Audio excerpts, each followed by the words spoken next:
Udah cantik belum? Baik, Assalamualaikum warahmatullahi wabarakatuh teman-teman, Bapak Ibu Guru. Salam sehat, salam semangat. Baik teman-teman, ini udah akhir bulan Agustus, berarti kita akan melakukan evaluasi pembelajaran terhadap anak-anak, evaluasi pembelajaran kita juga, apakah ada benefit yang didapatkan anak-anak selama belajar bersama kita, gitu kan. Tapi memang yang perlu diingat, ini hanya tes awal kan, jadi kita tidak harus selalu membuat hasil evaluasi sebagai patokan utama. Patokan utama ya setiap hari kita belajar. Nah, sekarang saya ingin nge-share bagaimana saya melakukan evaluasi kepada anak-anak.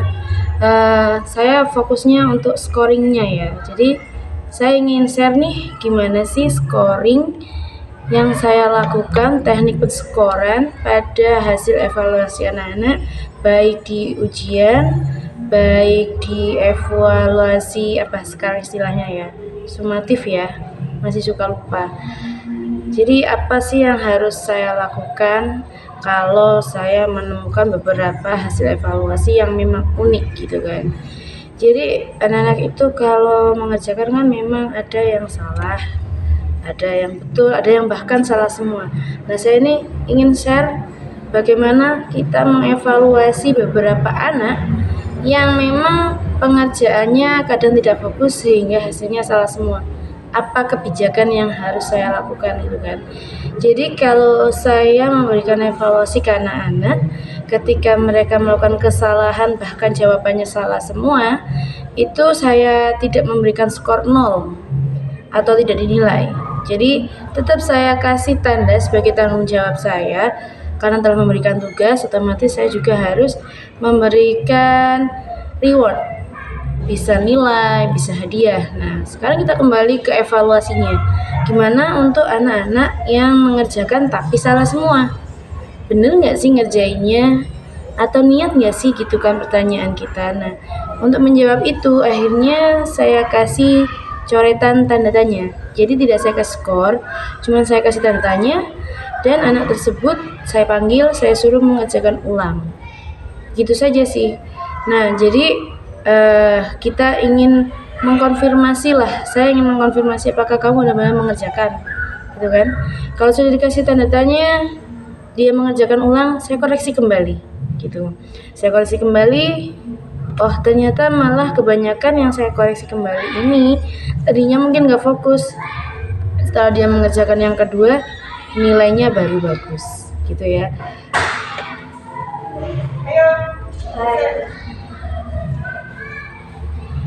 Jadi gitu. Jadi saya kalau untuk yang salah semua, itu saya suruh ngulang lagi. Jadi saya ingin mereka mengecek kembali apa yang mereka kerjakan, tanpa ada intimidasi, tanpa ada omelan yang berlebihan. Cuman mungkin saya ngomelnya cuman kamu kerjakan ulang, kenapa kok kamu tidak mengerjakan lagi, kenapa kamu mengerjakannya tidak serius, kayak gitu sih. Cuman gitu aja. Sebenarnya bukan karena nilainya yang utama, tetapi saya hanya ingin melatih fokus aja sih. Karena kan kadang anak-anak ini memang gaya belajarnya ada yang berbeda-beda, ada yang temennya ribet sedikit nggak fokus gitu kan. Jadi saya memberikan kesempatan lagi. Nah, yang kedua, gimana kalau kita memberikan evaluasi yang kedua tersebut dengan soal tadi, soalnya sama ya kalau saya, itu dia tetap salah atau bahkan hanya tidak membantu sama sekali, hanya betul satu atau bahkan tetap salah semua. Kalau tetap salah semua untuk yang kedua, nah ini ada perlakuan khusus. Saya tidak mengembalikan lagi soal evaluasinya. Ini langsung saya beri pendekatan khusus. Saya tanya, apakah kamu yang benar-benar tidak bisa? Apakah kamu sakit dan sebagainya. Nah, setelah itu saya berikan latihan khusus untuk dia. Saya berikan tambahan pembinaan, hanya enggak lama, hanya 5 menit, 10 menit. Dan kalau sudah seperti itu tetap juga tidak bisa, akhirnya kita lakukan pembiasaan, gitu ya. bagaimana titik usaha kita terhadap suatu materi yang mungkin rumit menurut anak-anak. Kalau saya biasakan saja setiap hari. Jadi belajar itu kan sebenarnya mengulang-ulang saja, gitu kan. Kalau memang dari hal tersebut sudah tidak bisa dan sebagainya, barulah kita evaluasi lebih lanjut terhadap anak dan orang tua. Tapi sepanjang ini kami tidak pernah mengalami, saya pribadi tidak pernah mengalami hal tersebut ya. Jadi tidak ada anak yang benar-benar sampai akhir tidak bisa, itu tidak ya. Karena di sekolah saya di SD Al-Kausar ini di awal itu sudah dilakukan assessment, tes-tes tertentu sehingga terdeteksi untuk anak-anak yang memiliki kebutuhan khusus, sehingga mereka punya latihan tersendiri sehingga mereka tidak sampai menghabiskan waktunya di waktu bersama dengan reguler, tapi tetap dalam sisi sosialnya mereka tetap bersama. Itu aja sih, cuman pembelajaran aja yang mungkin